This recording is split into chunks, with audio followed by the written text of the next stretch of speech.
Hello everyone, welcome to Andes Edusphere. তো আজকে আমরা জেনারেল অ্যাওয়ারনেসের আরেকটি ক্লাস কনস্টিটিউশনের প্রথম ক্লাস আমরা আলোচনা করব। তো প্রথম যে ক্লাসটা আছে সেটা হচ্ছে history of making Indian constitution. তো কনস্টিটিউশন জিনিসটা কী? তো এক কথায় বলতে গেলে একটা দেশ বা কোনো একটা জায়গা কীভাবে চলবে তার একটা সিস্টেমেটিক ওয়ে। তো সেরকমই ভারতের ক্ষেত্রেও একটা ভারতের একটা সংবিধান আছে এবং যেটা ওয়ার্ল্ড লার্জেস্ট রিটেন কনস্টিটিউশন। তো এই কনস্টিটিউশনটা তো একদিনে আসেনি, তো কীভাবে এলো তো সেটাই আমরা আলোচনা করবো আজকের ক্লাসে। তো বেশি কথা না বলে চলো আমরা তাহলে ক্লাসটা শুরু করি। তো ভারতের সংবিধান তৈরিতে যে দুটো স্টেপ আমরা দেখব সেটা হচ্ছে কি একটা ক্রাউন রুল আর হচ্ছে কোম্পানি রুল। কোম্পানি রুলের শুরু হয়েছিল 1773 এবং যেটা এক্সটেন্ড করেছিল 1858 পর্যন্ত, এবং ক্রাউন রুল 1858 থেকে 1947। তো কোম্পানি রুল ক্রাউন রুল জিনিসটা অ্যাকচুয়ালি কী? তো আমরা জানি যে একটা কোম্পানি ইস্ট ইন্ডিয়া কোম্পানি, যেটা 1600 সালে রয়্যাল চার্টারের মাধ্যমে ভারতে এসেছিল শুধুমাত্র বাণিজ্য করার জন্য, এবং তারা এখানে এসে ভারতের যারা শাসক ছিল তাদের সঙ্গে বন্ধুত্ব করলো, শত্রুতা করলো, মারধর মারপিট করে একটা নিজেকে এমন জায়গায় প্রতিষ্ঠিত করলো যে তারাই এই গোটা দেশটাকে চালাতে লাগলো। তো যখন তাদের একটা প্রবৃত্তি বেড়ে গেল যে ভারতকে আমরা যেভাবে খুশি শাসন করব, লুট করব, শেষ করে দেবো, তো সেটাকে নিয়ন্ত্রণ করার জন্য কিছু আইন জারি করা হয়েছিল ওই ইস্ট ইন্ডিয়া কোম্পানির উপর। যেটা কে করেছিল না, ব্রিটেন পার্লামেন্ট করেছিল, ইংল্যান্ডের যে পার্লামেন্ট তারা করেছিল। তো রেগুলেটিং অ্যাক্ট 1773 যেটা আমরা আলোচনা করবো এখন, সেটা কীভাবে এসেছিল না 1765 সালে। এটা বিশাল একটা ইম্পর্টেন্ট ডেট। কেন? তার কারণ হচ্ছে এই 1765 সালে ইস্ট ইন্ডিয়া কোম্পানি দেওয়ানি লাভ করেছিল বাংলা, বিহার, উড়িষ্যা, এবং তারা মানে যেভাবে খুশি দেশটাকে নিয়ে গেছিল, এবং তার ফলস্বরূপ 1770-তে দুর্ভিক্ষ হয়েছিল, একটা বিশাল বড় দুর্ভিক্ষ হয়েছিল। তো সেই খবরটা যখন ক্রাউনের কাছে গেল, তো তারা মনে করলো যে না, এই কোম্পানিকে একটু নিয়ন্ত্রণ করা দরকার। তো তখন তারা আনলো কি রেগুলেটিং অ্যাক্ট, যেটা এসেছিল 1773-তে। তো ব্রিটিশ সরকারের যে কার্যকলাপ মানে যেটা মাত্রা অতিরিক্ত হয়ে গেছে সেটাকে রেগুলেট করা দরকার ছিল, সেই জন্য কি ক্রাউন কী করলো না রেগুলেটিং অ্যাক্ট নিয়ে এলো। এই রেগুলেটিং অ্যাক্টের মাধ্যমে কি করলো না কোম্পানির কাজকর্মের উপর ব্রিটিশ সরকার সরাসরি নজরদারি শুরু করলো। এছাড়া কি করলো, মোস্ট ইম্পর্টেন্ট যেটা গভর্নর অফ বেঙ্গল যে পদটা ছিল সেটা চেঞ্জ হয়ে গভর্নর জেনারেল অফ বেঙ্গল হয়ে গেল। এবং first governor general of Bengal কে হয়েছিল সেটা তোমরা কমেন্টে বলবে। আচ্ছা, এছাড়া যেটা আছে কি না মাদ্রাজ এবং বোম্বে প্রেসিডেন্সিকে গভর্নর জেনারেল অফ বেঙ্গলের অধীনে আনা হয়। এছাড়া গভর্নর জেনারেল অফ বেঙ্গলকে সাহায্য করার জন্য 4 সদস্য বিশিষ্ট কাউন্সিল গঠিত হয়। এখানে জিনিসটা হচ্ছে 1+4 মানে গভর্নর জেনারেল প্লাস 4 জন সদস্য, এরকম একটা কাউন্সিল গঠিত হয়েছিল। এবং তখনকার দিনে এই 1+4টাই ছিল তখনকার দিনের পার্লামেন্ট। এরাই সমস্ত আইন নিয়ে আসতো, এরাই আইন তৈরি করতো এবং এরাই আইনটাকে খাটাতো। এছাড়া আরেকটা জিনিস যেটা মোস্ট ইম্পর্টেন্ট না সুপ্রিম কোর্ট প্রতিষ্ঠা হয়েছিল কত সাল 1774-এ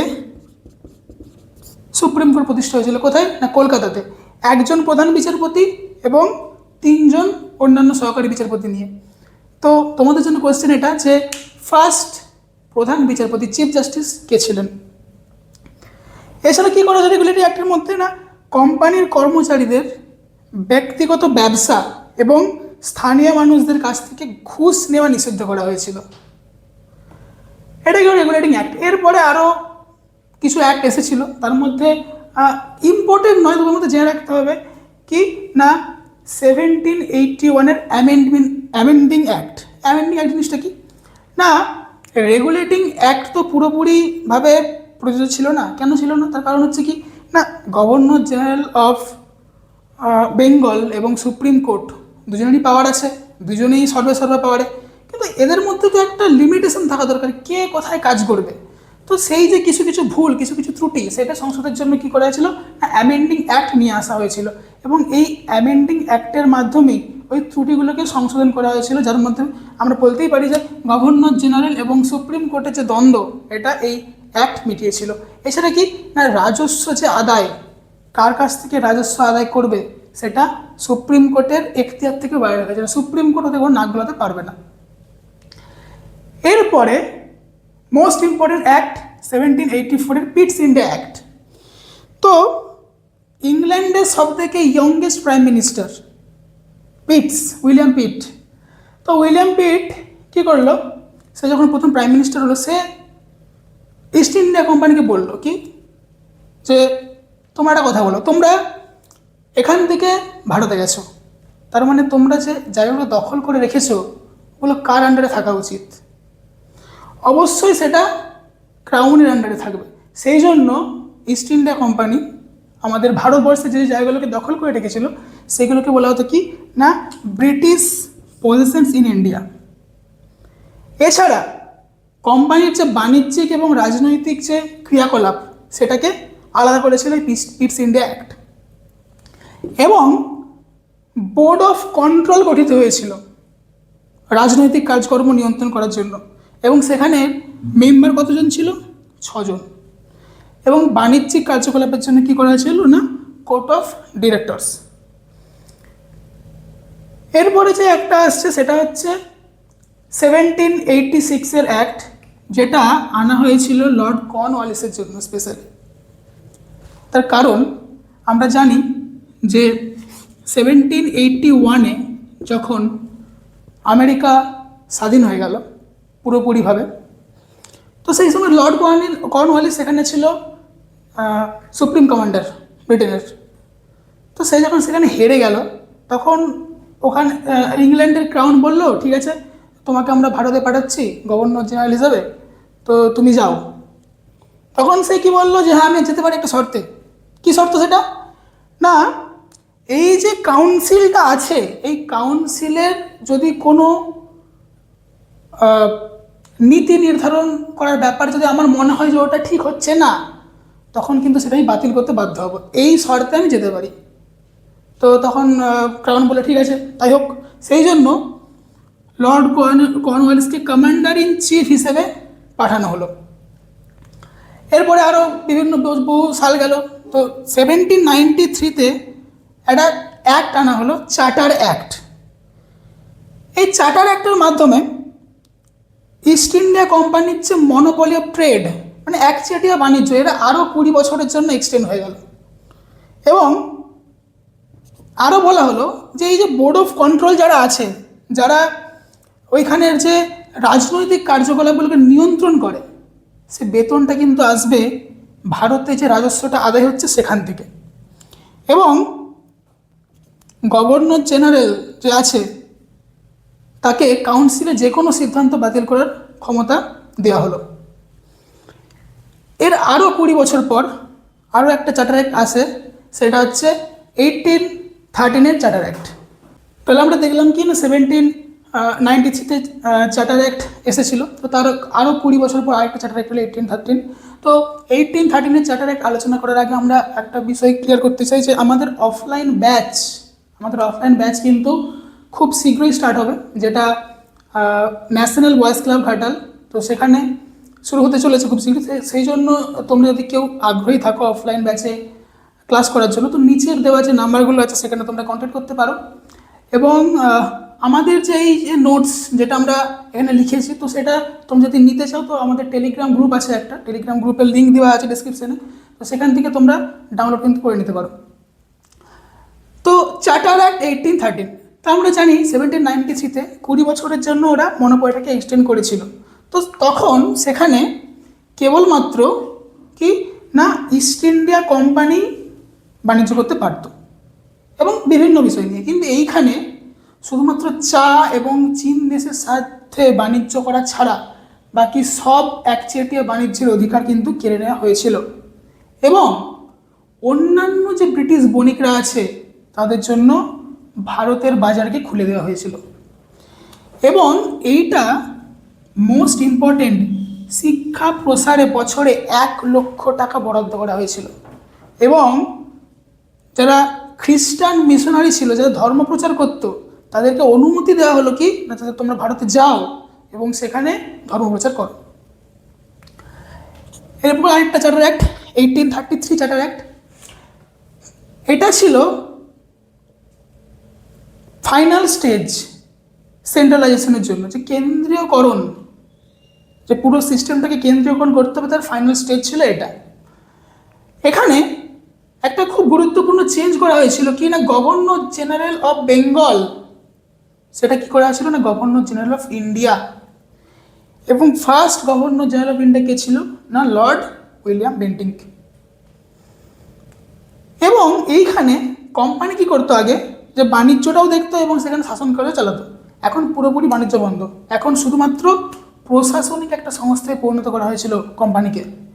এবং সিভিল সার্ভেন্ট নিয়োগের জন্য অবাধ প্রতিযোগিতার ব্যবস্থা করা হয়েছিল, কিন্তু যারা কোর্ট অফ ডিরেক্টরস ছিল তারা সেই জিনিসটাকে বাতিলের সিদ্ধান্ত নিয়েছিল। এবং একজন আইন সদস্য নিয়োগ করা হয়েছিল গভর্নর জেনারেল অফ ইন্ডিয়ার কাউন্সিলে, যার ছিল কি না লর্ড মেকিওয়ালি। এবং গভর্নর জেনারেল অফ ইন্ডিয়াকে সর্বোচ্চ ক্ষমতা প্রদান করা হয়েছিল শাসন কার্যের জন্য। এরপরে last charter act, 1853 charter act. এইখানে কি করা হয়েছিল, প্রথমবার আইন কাজ ও প্রশাসনিক কাজকে আলাদা করে দেওয়া হয়েছিল। যে কিছুজন মানে যে পার্লামেন্ট ছিল সেই সময় 1+4 যে পার্লামেন্ট ছিল, তো তারাই কি করতো, আইন বানাতো প্লাস আইনকে ফলাতো। কিন্তু এইখানে কি করা হয়েছিল, আইন একদল করবে আর সেটাকে ফলাবে আরেকজন। তো সেইখানে 6 সদস্যের একটা ইন্ডিয়ান লেজিসলেটিভ কাউন্সিল গঠন করা হয়েছিল, যাকে বলা হতো মিনি পার্লামেন্ট, যাকে বলা হতো মিনি পার্লামেন্ট।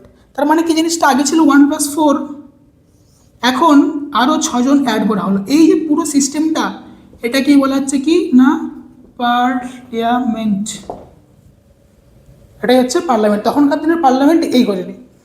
এবং সিভিল সার্ভিসে ওপেন কম্পিটিশন, যে কেউ সিভিল সার্ভিস দিতে পারে, তো তার জন্য কিন্তু সেটা ইংল্যান্ডে গিয়ে দিতে হতো। এবং প্রথম যে আমাদের সিভিল সার্ভিস এক্সাম ক্র্যাক করেছিল সেটা কে ছিল আমরা সবাই জানি, সত্যেন্দ্রনাথ ঠাকুর ছিল। এবং 1854 সালে মেকলে কমিটি নিয়োগ করা হয়েছিল। তো এটা গেল 1857। তারপরে 1857 আমরা সবাই জানি কি হয়েছিল, রিভল্ট হয়েছিল। তারপরে কিন্তু পুরোপুরিভাবে এই যে পুরো ভারতের শাসন ব্যবস্থাটা, সেটা কিন্তু ক্রাউন নিজের হাতে তুলে নিয়েছিল। তো আমরা দেখলাম 1853 শেষ চার্টার অ্যাক্ট এসেছিল।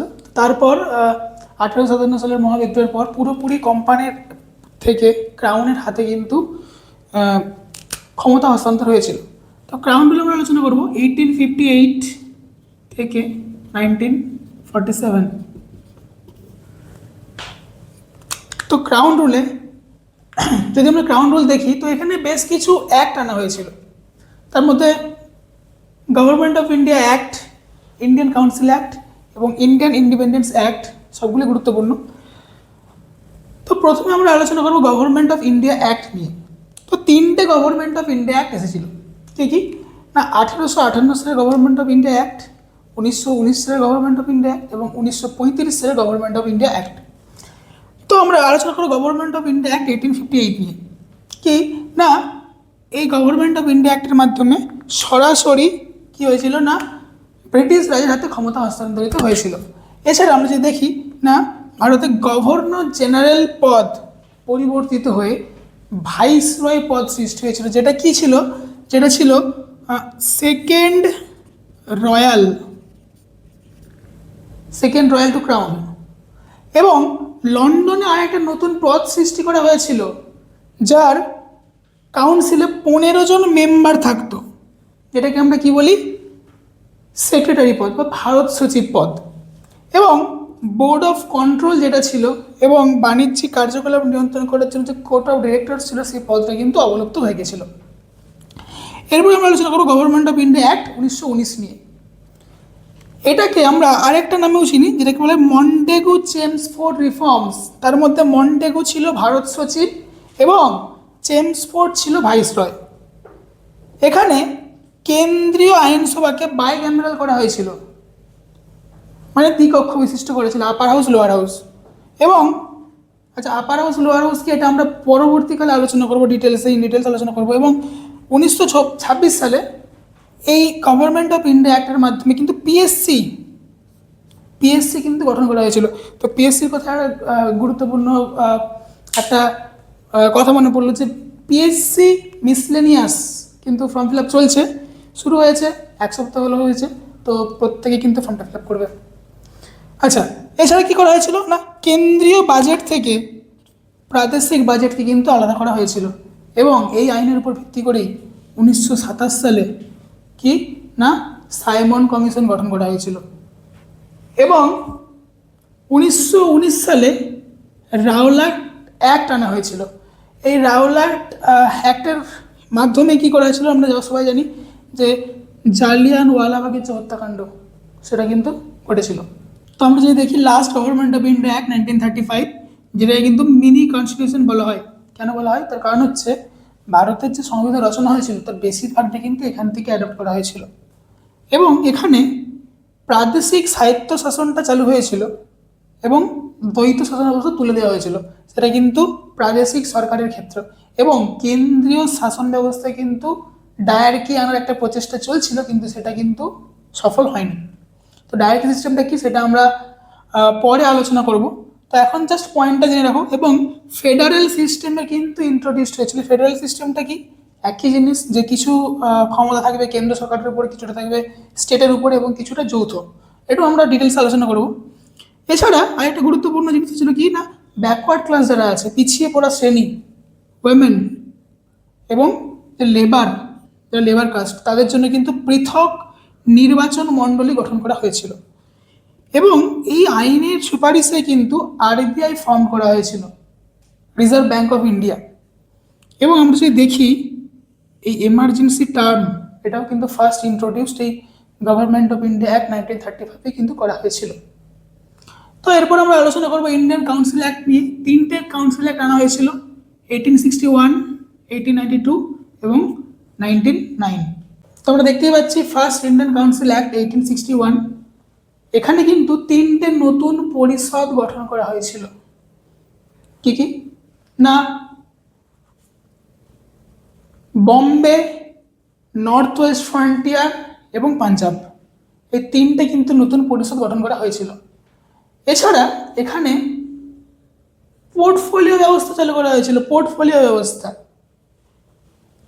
এবং কলকাতা, মাদ্রাজ এবং বোম্বেতে হাইকোর্ট প্রতিষ্ঠা করা হয়েছিল 1862 সালে। এরপরে আসছে 1892, এতটা গুরুত্বপূর্ণ নয়, তো জেনে রাখা দরকার। যদি বলে ইন্ডিয়ান কাউন্সিল অ্যাক্ট কটা এসেছিল, তো সেক্ষেত্রে আমাদের ইম্পর্টেন্ট। এরপরে আসছে ইন্ডিয়ান কাউন্সিল 99, খুব গুরুত্বপূর্ণ একটা অ্যাক্ট। এটাকে আমরা মর্লে মিন্টো রিফর্মস নামে কিন্তু চিনি, যার মধ্যে মর্লে কে ছিল যে ভারত সচিব এবং মিন্টো ছিল ভাইসরয়। এবং লর্ড মিন্টোকে বলা হতো, কিন্তু বলা হয় ফাদার অফ কমিউনাল ইলেক্টোরেট। কেন বলা হয়? তার কারণ হচ্ছে এই লোকটাই ডিভাইড অ্যান্ড রুল পলিসি এনেছিল, মুসলিমদের জন্য পৃথক নির্বাচন, এবং সেই নির্বাচনে মুসলিমরাই কিন্তু মুসলিমদেরকে ভোট দিতে পারবে, এইরকম একটা কনসেপ্ট এনেছিল। তো সেই জন্য একে বলা হয়। এবং এখানে ভাইসরয় এবং গভর্নরদের এক্সিকিউটিভ কাউন্সিলে প্রথমবার কোনো ভারতীয় অংশগ্রহণ করেছিল। সত্যেন্দ্র প্রসাদ সিনহা ছিলেন প্রথম ভারতীয় আইন সদস্য। তো এই গেল ইন্ডিয়ান কাউন্সিল অ্যাক্ট 3টে। এরপরে আসে যেটা ইন্ডিয়ান ইন্ডিপেন্ডেন্স অ্যাক্ট 1947, আমরা সবাই জানি এই আইনের মাধ্যমে কিন্তু ভারতকে স্বাধীন করা হয়েছিল। এবং এই আইনটা পুরোপুরি লর্ড মাউন্টব্যাটেনের পরিকল্পনা অনুসারে করা হয়েছিল। জানি আমরা সবাই যে এই একটা লোক যে কিন্তু দুটো পৃথক দেশে জন্ম দিয়েছিল, ভারত এবং পাকিস্তান। এবং আর কি করা হয়েছিল, এর পরিকল্পনা অনুসারে কিন্তু দুটো দেশের মধ্যে র্যাডক্লিফ লাইন টানা হয়েছিল। তো যেটা আমরা প্রত্যেকে জানি এখনো পর্যন্ত গন্ডগোল চলে, ভারত পাকিস্তান যে কোনো জিনিস নিয়ে গন্ডগোল চলে। এবং আরেকটা জিনিস যে তখন তো যেহেতু পুরোপুরি সংবিধান তৈরি হয়নি, তো সেই জন্য কিন্তু তখন এই অ্যাক্ট অনুসারে কিন্তু ভারত এবং পাকিস্তান দুটো দেশকেই ডমিনিয়নের মর্যাদা দেওয়া হয়েছিল। আরও কিছু কিছু ছোটো ছোটো টপিক আছে, সেগুলো অত বেশি ইম্পর্টেন্ট না। তো এইগুলোই হচ্ছে মেন আমাদের ইম্পর্টেন্ট জিনিস ছিল। তো আমরা বেশি পড়বো না, আমরা পড়বো কীভাবে কোয়ালিটি ভাবে নোটস তৈরি করা যায়, এবং সব পড়ার দরকার নেই, কম্পিটিটিভ এক্সামে সব পড়ার দরকার হয় না, যেগুলো মেন জিনিস সেগুলোই পড়তে হয়। কারণ আমাদের তো এখানে এসে 2 নম্বর 5 নম্বর কোশ্চেন লেখা হয় না, তো যেটুকু জানা সেটুকুই জানবো। তো তো এটাই ছিল আজকে ক্লাস। ভালো লাগলে অবশ্যই আমাদের চ্যানেল সাবস্ক্রাইব করবে, এবং যদি কিছু প্রবলেম হয় কমেন্ট অবশ্যই জানাবে। আমরা আমাদের ভুল ত্রুটি সংশোধন করার চেষ্টা সবসময় থাকি। Best of luck.